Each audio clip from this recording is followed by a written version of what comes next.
welcome. We're out here on Captiva Island in South Seas Island Resort today at the tennis villas. We're going to take you through a one bed, one bath tennis villa, corner location as well.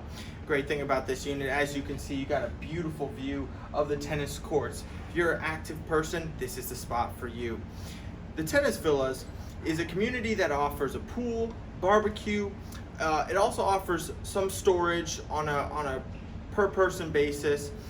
Tennis Villa is located in the South Point village of the resort. Short stroll to the beach, shopping, retail, restaurants such as the Green Flash, Mucky Duck, Bubble Room, and Dock Forge as well.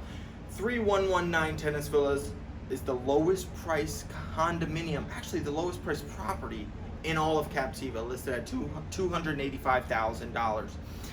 It participates in the resort's LXR rental program, which generates over $50,000 in rental income. This beautiful unit boasts granite countertops, distressed wood furnishings, 18-inch tile, and it also exudes that coastal and beachy and fun style that we all love to see. Now come with me, see this unit.